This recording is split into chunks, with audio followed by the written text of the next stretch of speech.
France 24 debates. We're looking ahead to Thursday when the European Central Bank President Mario Draghi will speak to the press. A month ago, markets didn't like it when he didn't come up with an immediate response to what he would do regarding the crisis situation in Spain and in Italy. He's expected to make some kind of a broad announcement. Bond buying is the general consensus around this table. With us is Jean-Paul Pépez of French bank Crédit Agricole, France 24 business editor Marcus Carlson, Stéphane de Vries of the Dutch radio station RTL4, and joining us from Berlin, reporter Peter Bild. Once again, let's look at the famous spread, which is part of this problem. The bonds that you buy, and the girth is increasingly large, it seems, when you look at the long run, between German yields on 10-year bonds, 1.41%. When you factor in inflation, that's practically free money. And Spanish and Italian yields, which are, for some, intolerable. A lot of people profiting from that spread, Marcus Carlson. The spread, which, by the way, let's listen to him. Spain's prime minister qualifies as nothing less than, quote, the most important problem we face today in the European Union. It's not acceptable that some ask for money and finance themselves at 0% or at a negative rate, and others ask for money and don't manage to get it or have to finance themselves with interest rates over 6%. Marcus Carlson, Spanish Prime Minister, is he right? That's the single biggest problem of the European Union right now? Well, I'd say that is the Eurozone's biggest problem at the moment because, of course, other countries, Greece, Portugal and Ireland, they've had to go for bailouts when the so-called yield or the interest rate that these countries are paying have hit 7%. And Spain has hit that mark. It's gone above that mark. It's now sort of hovering slightly below that mark. So certainly, if Spain cannot finance itself in the market, if they cannot afford to borrow money anymore in the markets, they're going to have to look for money elsewhere, or they're just going to have to cancel payments, for instance, social payments, unemployment payments, etc., etc. So certainly, politically, it's tough though to ask for a bailout. Politically, it is tough to ask for a bailout, and that'll be an interesting thing to watch during Mario Draghi's press conference on Thursday, what kind of conditionality that he may or may not attach to asking a country asking for this bond buying program. Will Spain, for instance, if Spain asks for money from the ECB, will Spain have to live up to the same tough requirements as Greece? What does it mean when you ask for a rescue plan? Mm-hmm. What does it mean? Well, it means that you basically agree to have the Troika, the famous Troika, the European Central Bank, the European Commission, as well as the International Monetary Fund. So the suits get to come in and pour over the books? They get to come in, they get to pour over the books, they get to say yay or nay on certain spending, and you're dependent on their agreement before you actually get the payment from the IMF and from the rest of the European Union. So, Stéphane de Vries, Mariano Rajoy is getting a lot of flack in the financial press for not asking for that bailout so far. Yeah, well, he's acting a little bit too slow, but at the meantime, he's also, reforming the country a lot. It's very tough in Spain. I was there last month. The situation is really harsh. But what is addressing Mariano Rajoy here, the saying that he pays a very expensive rate and other countries pay a negative interest rate, like, for instance, Germany, the Netherlands, but also France, amazingly, he's actually addressing a bigger problem, and that's the economical convergence in the European Union, because basically the result that Spain is paying a much higher rate and the Netherlands a much lower rate is not because of the fact that the Netherlands is such a good pupil and following all the rules, but it's basically because the economy is much more competitive, much more dynamic. And that's the biggest problem, I think, in the European Union, which is not addressed enough to get the economies converge to each other, because the disparities between the North and the South are so big, and that's a whole other issue. And as long as these problems are not solved, then we will keep on going with this Jean-Paul Pépez, explain this to me, because, okay, over in the U.S., for instance, right, California and Mississippi, they don't have the same performance from their economies, and yet they have the same interest rates. People move. You know, what happened is that people are moving. there is a series of flaws and a series of difficulties within Europe, which is, of course, the fact that people are not moving. There are many differences. There is competition as far as taxes is concerned. So the process is far from being, you know, perfect. Okay, this is it. And this is a big issue, and this is a major issue. And if I am Spain, and I see you, and I see when I got within Euroland, my, you know, average earning in Spain was something 70% compared to you, the average. So what I said is I will catch up, okay? And I will catch up vis-a-vis the average. What I am supposed to do, invest whatsoever, okay, fine, being a nice boy. But maybe I have another way, which is to build for people going from Germany or England, going to my seasides, okay, going to the beaches. So they built secondary homes. Yeah, but they build so much. And now you have this kind of issue. So they try, you know, to overcome the difficulty, to narrow the gap and to go faster. And this was a very bad choice. And the Central Bank of Spain, Banca de España, was very bad because they did not warn enough. They say, you have a precondition, okay, I don't want to be this, but it was not there. So basically, they were willing to catch up, and they did it, in my mind, the wrong way. So what now they have houses, you know, hundreds of houses, thousands of houses. And you have the banks which are collapsing. So you have a very simple choice, implosion or explosion. Fine. Implosion is your banks are imploding. Okay, you have a major, implosion. You have bank runs, and everyone is leaving, which is something which is now there on is the capital verge. flight Okay, going on. so implosion, or you have social explosion. So what I am preparing for you, Spain, is a system in which you will not have a banking implosion. I will help your bank, and I will ask, you know, some adjustment and social adjustment which are tough. And this is a question, of course, we are on the verge of explosion. But if I do not help your banks, you have implosion and explosion the same. So this is it. And you know, there is another country which is Ireland. It happened virtually the same. They had a housing bubble as well. Of course, but they depleted, you know, the prices of housing, and they had beforehand a situation as far as competitive situation which was far better.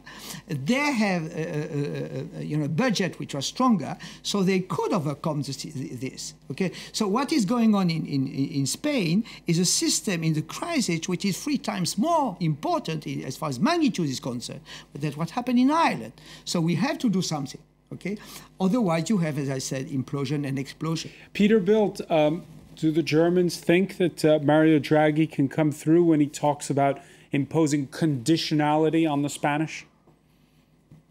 Well, it's not so much that. I mean, if I may just come back to the previous question of this enormous spread. I mean, it's not only, of course, that Spain, if you like, is paying the penalty, that people fear if they leave their money in Spain, that it may actually just not be worth euros in future. It may simply translated into or converted into rather worthless pesetas or new pesetas. And of course, exactly the reverse is happening, because the recipient of all of that funk money, which is what results from when you have a bank run such as you're now having in Spain, a lot of that money comes to Germany, and that of course makes it easier for the banks to raise money, and therefore interest rates fall and their bond rates fall. So of course Germany, if you like, is benefiting from the problems that are there, particularly with wealthy Greeks, wealthy Spaniards, and to an extent also wealthy Italians exporting their money from their home banks. And as to what Mr. Yeah, sorry. I was just going to say, speaking of banks, next week Europe's finance commissioner, Michel Barnier, is going to propose extending the oversight of banks beyond the biggest groups to the smaller ones, the regional banks. And I understand, Peter, that in Germany, a lot of people are resistant to this oversight concept. Simply skeptical as to whether the ECB can really actually have oversight over as many banks as there are within the Eurozone. I think that it's 6,000 plus banks, and the ECB is simply not equipped to exercise that sort of oversight or to monitor that many banks. So what I think is now being suggested, Schäuble has actually said, look, we have no problem with the concept that the ECB should be primarily involved in banking supervision, but let's restrict that initially. And I'm sure he's saying this with the approval actually of the central bank. Is let's restrict this initially to those banks that, if they were to fail, would be systemic, in other words, would really cause collapse. It's simply impossible for the central bank to supervise, to monitor every small savings bank, every small Caja in Spain, and every small Sparkasse in Germany. It simply couldn't be done. And there are, after all, more effective in Germany, maybe less effective in Spain. There are supposedly supervisory bodies to do that.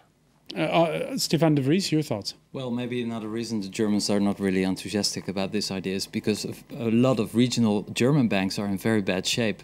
This is something that's not often addressed because the Germans know how to hide it, but well, that's very cynical, of course, but that could be one of the reasons.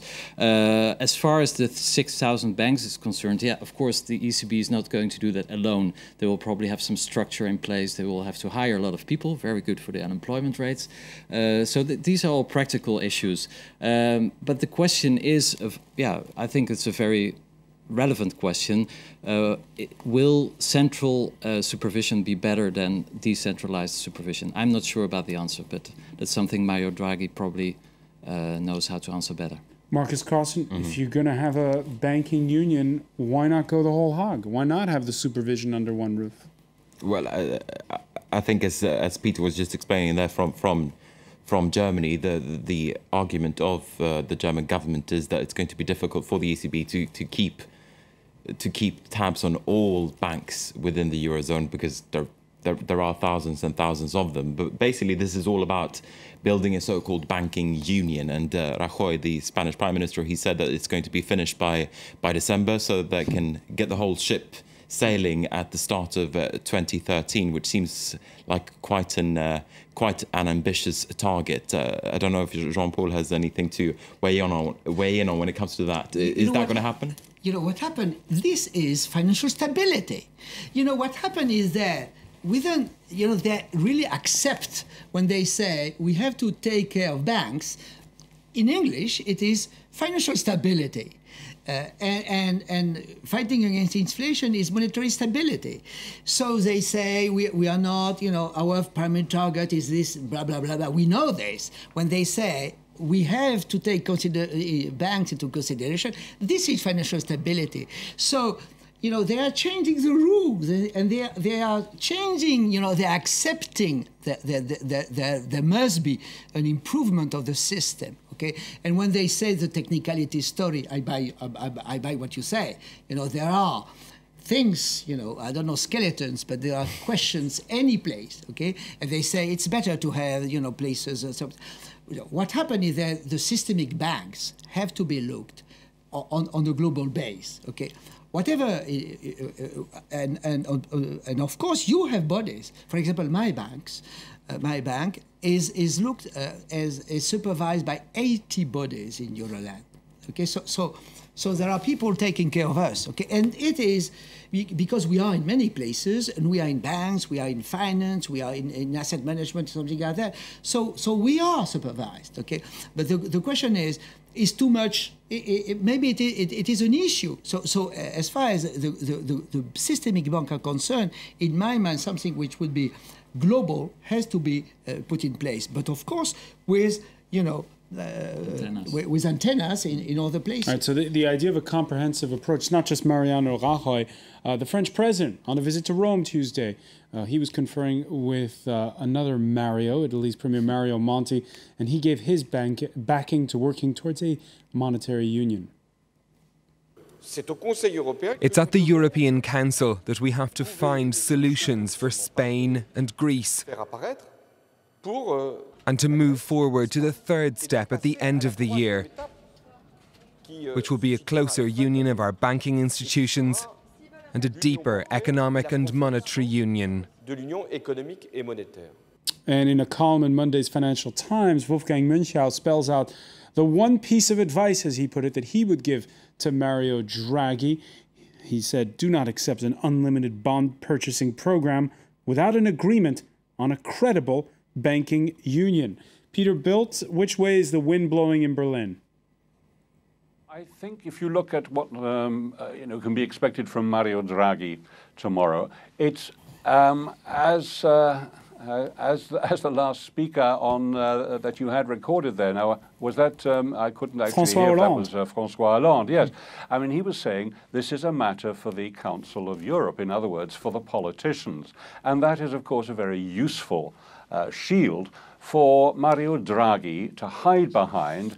If, as I suspect, he does not make decisive statements.